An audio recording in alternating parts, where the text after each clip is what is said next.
My memory I will always see, Charlestown that I have loved so well, where we played half-ball by the old Wiggy's wall, watched movies at the Hippie under the elm,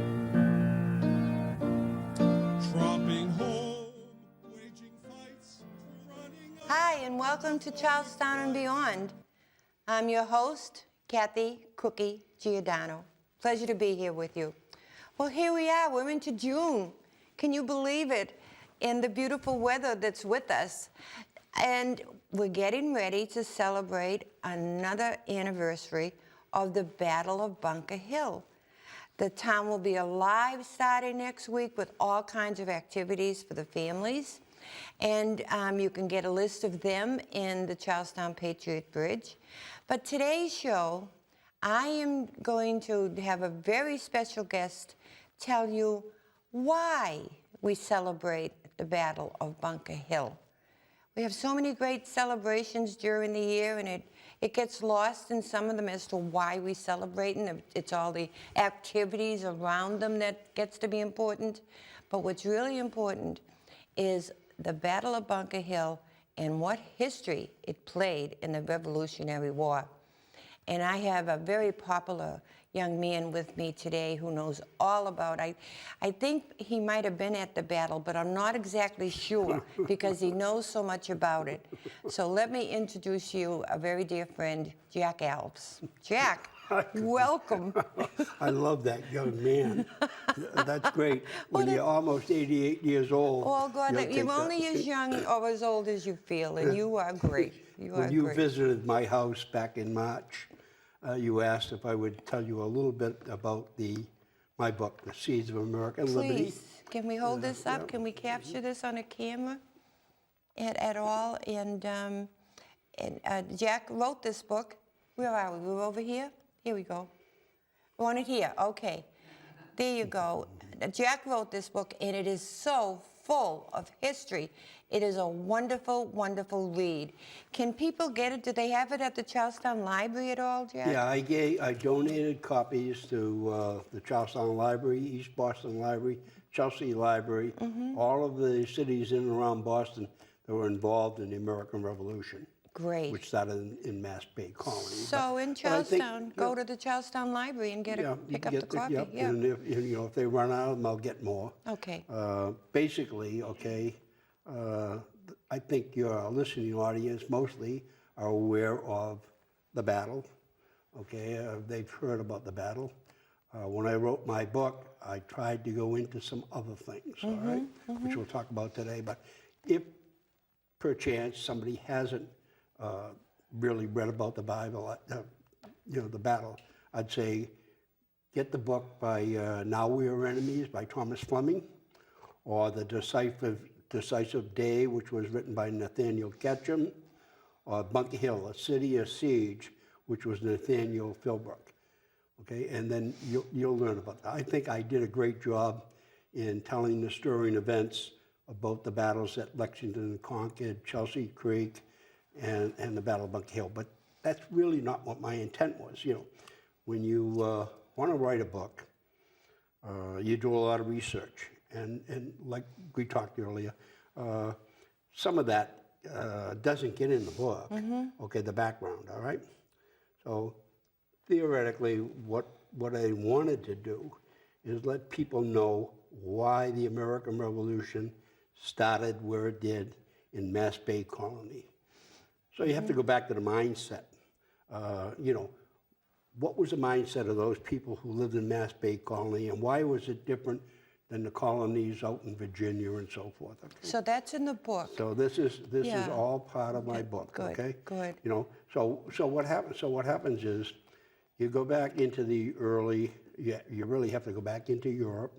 You have to go back into the portion just to get the mindset of these people. You have to go back into the what were they thinking about? Why were they upset with the English? You go back into the wars between Protestant England and the Catholic France and Spain, and our portion, the French and Indian Wars here in the United States, okay? For the purpose of this show and the time limit that we have, can we bring it up to, say, June 16th, 1775? Yeah, and what you is can do- going on in yeah. Boston at that time? Yeah, right then, well, a little earlier than that, you had the British troops in Boston, and you ended up with, they weren't paid very well, and so what happened is you end up with the Boston Massacre because the redbacks, as we call them, lobsterbacks, they were getting jobs down at the docks, and the Americans were peeved. So a group of people coming out of a tavern actually went after a guard there, and then we built that up, you know, with Sam Adams' story with Paul Revere, and that this was a massacre and 5 were killed. Then the next thing you have is you have England now. They end up with a colony that's been away from them for over 150 years, okay? A lot of people had come in, and basically they were all trading posts. They weren't an expansion of England's territories, okay? They weren't intentional. They were strictly trades. There was the Virginia Trade Company, and then the Plymouth and so forth. So now here we come up into June 16th. You know, the British now have occupied Boston. The people are upset. Most of them have moved out into the countryside.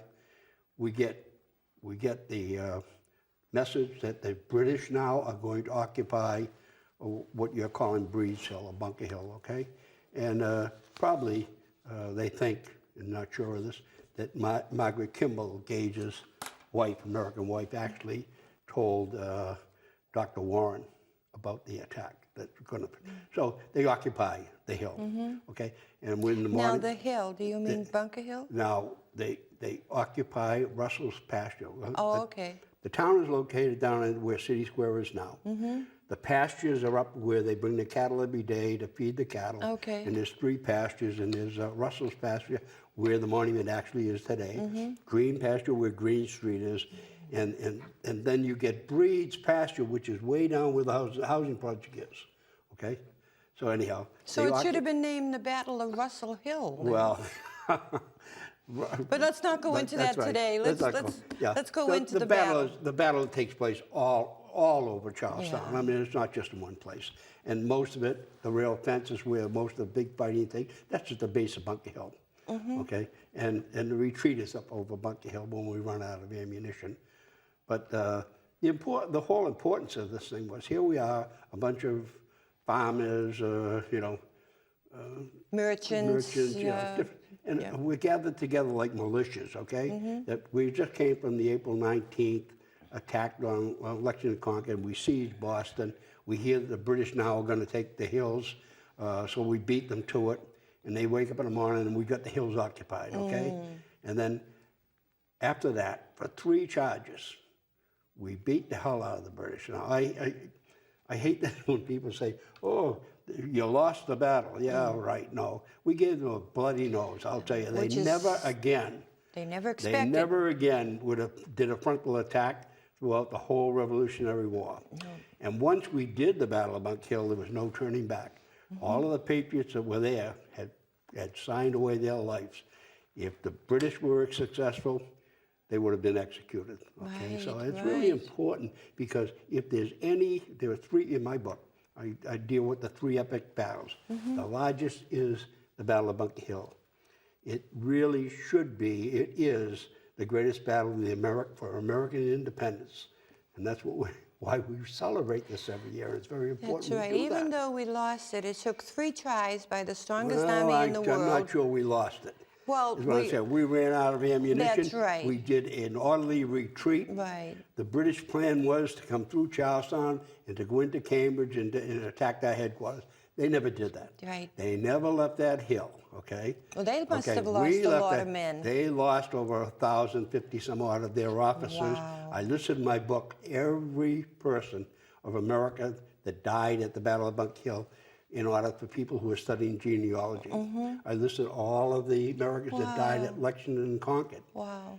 But what really got me, the whole reason I wrote this book, is I was getting tired of hearing tourists coming in and the national park, and I like the national park, but they were saying the Battle of Bunker Hill wasn't fought here, wasn't fought up in that hill, Bunker Hill. It was fought here on Breed's Hill.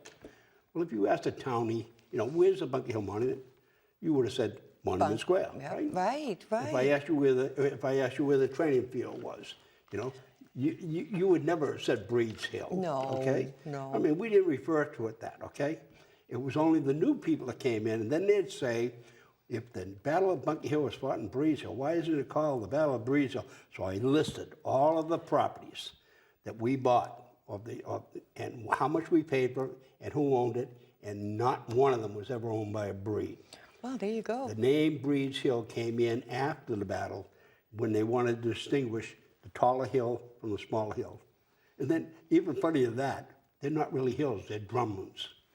Now, a drumlin, during the Ice Age, what happened was as the ice melted and worked its way back to the sea, you get these hills with a heavy incline on this and then a gradual melting. And that's, so we have the three of them. Those are drumlins, not, okay? Well, if you today stand on top of, not on the monument, but just on the land at Bunker Hill, you could see how it would really slope down into Boston Harbor. Oh, yeah. Yeah. Oh, yeah. Fascinating. So anyhow, long story short, I really was getting irritated that they were doing this, and one of the reasons I published the book. Now, the other thing is, a friend of mine who lives out in California, he had already published a book. Okay, so I figured, okay, he knows how to do this and I don't. I just want to tell the story. Okay, so I said, you can keep all the money, you can do all the book signing. I'll just buy back books to give to my friends and to give to the libraries, which I've done. Yes. Okay. Yes. So there's a lot of information here, but a lot of the research, comes into this, and I think that's what's important. Why we celebrate? Because this was our first great battle for American independence, and we're no turning back after that. The rest of the Revolutionary War, it wouldn't have mattered.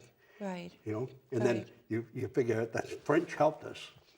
And unfortunately Yes. for the French, but they helped us, and they went bankrupt helping us. But we really didn't want the French in charge, so we made a deal, because we were English, really, Yeah. and we weren't trying to break away from England. We were just trying to change things and have our own. We had set up our own parliaments. We were 150 years away from them. We had our own government. We had parliaments set just like they did. We felt we should use, our taxes should be for us and not without representation by Britain. So we opposed all those things, the sugar tax and, the tea tax. We dumped the tea in the harbor, and then they wanted to punish us. And that's what led up to all this. Incredible. That is so incredible. But the day of the battle, bring us down. You're a reporter, and you're watching this, and what are you seeing? What's going on the day of the battle, Jack? Well, you have the Americans are up in the fortification. They've worked all night. They have no food. They're tired. And I understand it was very, very hot. Yeah, it was really hot. In fact, that's one of the things that was to our advantage in ways, because the British had these big, heavy uniforms on, woolen, had packs on them, and it was to their disadvantage. Okay, but here are young people. They're afraid. Okay, of course. But they know they may be giving up their lives, but they're fighting for their independence. We really felt that we should govern ourselves. We were 150 years away from them. The British government really didn't start these colonies. They were all commercial ventures, and they were all inspired by stories of the wealth of Spain and Portugal and the gold. So trading companies like the Virginia Trading Company came in and set up Virginia first, then Plymouth second, and then the Mass Bay Colony and Winthrop came in, okay? The only one that really wasn't a trading policy was down in Plymouth. Wow, wow. Well, we only have maybe 5 minutes left, Jack. So let's bring this in. It's impossible to bring this all in, but I want people to get a sense of why this day is celebrated. Yeah. And you are bringing it to us. So how can we end this out? Well, I think it's right now, Charlestown. It becomes Bunker Hill is now. The celebration of Bunker Hill is a family day. Yes. It's a day when all of the family can get together. The kids can see what took place when we do the reenactments, okay? and know that this is how America got started. We wouldn't have the United States of America if we didn't have a Battle of Bunker Hill. That's true. We wouldn't have a Boston National Historic Park if we didn't ask them to come in and take care of those grounds. That's right. Those are sacred grounds. Yes, they are. You know, and a lot of people died on that, and when we have the ceremony, we normally would have colonial groups from Connecticut and, of course, Massachusetts, Maine, and so forth. We also invited the British contingents, and we brought, and so they could put a wreath for their dead. So, you know, it's the beginning of everything, of this right. country.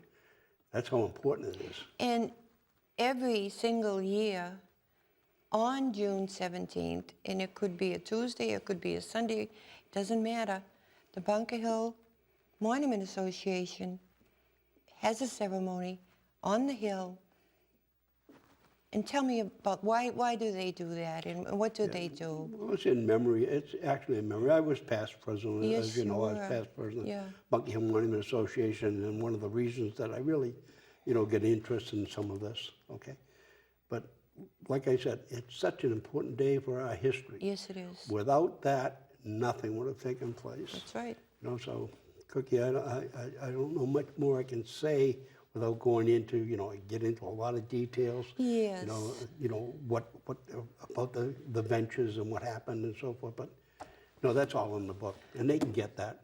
And in the book, it tells you that you can get that. But if they contact me and send me a check, I'll make sure that Mark Bernice, who's out in California, who I told could keep all this money, that he'd get it. Okay. And you can contact Jack if you send me an email, and that's kathy.gio46@gmail.com, and I will send the message directly to Jack for you. Okay, Jack? Yeah, I appreciate that. You know, but I love Charlestown history especially, and I was told that the Battle of Bunker Hill, I was told a lot of things. Really, even though it was lost, we weren't victorious in a way, we were, and it gave the patriots who were there and all others afterwards the encourage to fight this British army. That's how important they felt that their independence, their freedom was to this new country compared to England and other countries in Europe. And thank God they stood their ground until the last man on Bunker Hill. Yeah, a lot of the people who lived here in those early days, they had come here to escape political things from England. That's right. So they really didn't want England back in control. You know, and you know, they felt they had their own government, their own parliaments, which were equal, and they didn't want to bend to English rule. And like I said, the British government really didn't do anything. These were all trading companies, they were all commercial, it was all for money, and the Americans had developed into wealthy, large cities from these frontier things. Now England decided they wanted to tax us. That's right. That's You know, right. taxation without representation, That's and right. that's what started this. That's right. And we're so proud, us townies, and Oh yeah. and the people that move in here, and they are eager to find out why this square mile is so popular. But you can see that during the parade. You know, Yes. we have the parade. Way back, we used to have a whole week of events, as you We remember. still do, yeah. You know? And then, you know, we had fireworks, and we had Yes. wrestling matches for the Yeah, old. we had carnivals, teenagers. yeah, Yes. yes. We sponsored a carnival, and then we had three-legged races, and if the kids won that, we had a big sawdust pile. We'd put money in there. And we'd give have the them so dog much carriage time. parade Yeah, like yeah, Marie yeah. was in, yeah, Yep. you're right. This was all about Bunker Hill and the pride of the Was. townies. It was. And today it doesn't change. No. Townies are always helping townies. This town is That's unique. right. It certainly is. I've been living out in Beverly 31 years, but my heart is in Charlestown. And I think anyone who was born and brought up here, their heart always remains so. in I Charlestown. think so. It's a way of life. Yeah. It's a way of being. Well, you could talk to your brother Buddy. He was in the militia with us. That's right. And Buddy was the same thing. I mean, all of us. We were so dedicated to this and reenacting all of these. You know? That's right. You know, and even my sister Margot, she was involved in yeah. the Oh, yeah. reenactment, and her son John. Well, he wore a three-cornered hat and a costume up Yeah, at the well, monument. I'll tell you how yeah. realistic was the first time. We needed redcoats, okay? Every one of the militia companies, we had 18 different towns participate in the battle. They all wanted to be up in the monument. And we had made the redoubts out of 2x4s and covered them with canvas, okay? So all of the militias It were was up there, and the wonderful. cannons and Yeah. everything else. Somebody had to be redcoats. So we gave Marie, Margot, and a few other women, we said, we need redcoats, and we threw the cloth at them, and they made those redcoats, and we marched proudly up the hill. And when we did the battle, somebody has to die first, okay? I fell down, naturally, because we're part of the Charlestown Militia, we invited these people. I fall down first, dying at the first round. Some little townie come out and kick me right in the ribs because I was the enemy. And that's how Oh, you had a realistic red coat on. Well, there you go. Yeah, right to the end, right? Okay, it was fun days. You know, we had a lot of fun. God. Yeah. I and hope there I you didn't eat up go. all your time. Well, we got a couple of more minutes. I think not too much. We really don't. Well, maybe you can tell me what you felt as you saw all these when you were a kid. Oh, well, it was just the day to behold. The day to behold. And it was always, the parade was always held on the 17th. It's not like today that it's the Sunday before or whatever. And I have 2 minutes. So just so exciting. And I just loved the town for its people. Do you in know its we history. have? Do you know we still have 2 of the cannons? Okay, there were little brass cannons that we ordered. Okay, they were at the Battle of Bunk Hill. In fact, this is probably what John Bell, a historian, said accidentally started the war, you know, on April 19th because the Sons of Liberty had stolen those cannons and hidden them up in Concord. They borrowed them. Yeah, No, so- they yeah. stole the cannons. And all of the commanders were Tories, and they didn't want them under British rule. They stole the cannons and they hid them up I there. love it. And they marched on Lexington and Concord to get those cannons, and that was the first fire, and, you know, and the skirmishes and so forth that led up to the Battle of Bunker Hill and the siege. We have to close. Yes, sir.